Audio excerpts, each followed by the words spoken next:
আজকে নিয়ে চলে এসেছি ইয়েমেনের জুরবিয়ান রাইস। সেটা বিরিয়ানি এক রকমের, তবে আমরা যেরকম বিরিয়ানি বানাই তার থেকে একটু আলাদা। দেখতে অনেকটা ওরকম, বানাতে কিন্তু অনেক সহজ, আর খেতেও কিন্তু দুর্দান্ত হয়। আসুন দেখে নিই আজকের রেসিপিটা।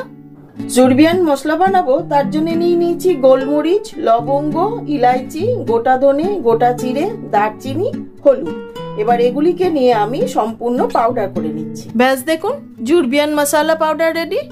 এদিকে হাঁড়িতে বেশ খানিকটা তেল গরম করে তাতে পেঁয়াজ কুচি দিয়ে ব্রাউন অনিয়ন করে নিয়েছি। হয়ে গেছে, এবার অনিয়নগুলো তুলে নিচ্ছি।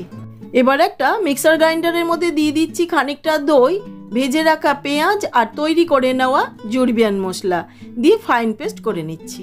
এবার একটা বড় মিক্সিং বোলের মধ্যে নিয়ে নিচ্ছি চিকেন আর অর্ধেক করে কেটে রাখা আলু, প্রয়োজন মতন লবণ, আদা রসুনের পেস্ট আর তৈরি করে নেওয়া মিশ্রণটা দিয়ে খুব ভালো করে মাখিয়ে নিচ্ছি। এইবার ঢাকা দিয়ে 1 ঘন্টার জন্য এটা রেখে দিলাম রেস্ট করতে। এদিকে ভাতটা তৈরি করব, তার জন্য জল বসিয়ে দিয়েছি। তাতে গোটা গরম মশলা, গোটা জিরে, প্রয়োজন মতন লবণ, অল্প একটু সাদা তেল দিয়ে ঢাকা দিয়ে দিলাম ফুটে ওঠার জন্য।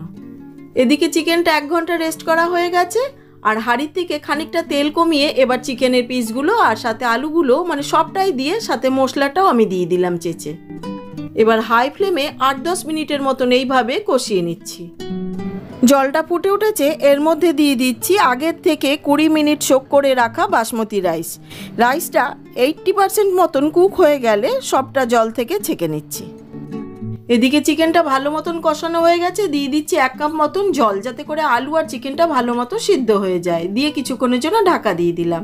হয়ে গেছে, এবার ঢাকাটা খুলে নিচ্ছি। এবার দিয়ে দিচ্ছি আগে থেকে তৈরি করে রাখা ব্রাউন অনিয়ন, তার উপরে দিয়ে দিচ্ছি তৈরি করে রাখা ভাতটা।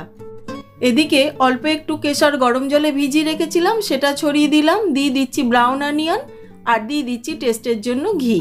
এবার রাইসের উপরে একটা বাটিতে জ্বলন্ত কয়লা রেখে তার উপরে একটু ঘি দিয়ে দিলাম স্মোকটা বেরিয়ে আসার জন্য, দিয়ে ঢাকা দিয়ে দিলাম অল্প একটু সময়ের জন্য। হয়ে গেছে, এবার বাটিটা তুলে নিচ্ছি। দিয়ে ওপর থেকে একটা তাওয়াল বা একটা এরকম মোটা ধরনের কাপড় দিয়ে ভালো করে চাপা দিয়ে ঢাকাটা দিয়ে এইভাবে বন্ধ করে 10 মিনিটের জন্য দমে হতে দিচ্ছি।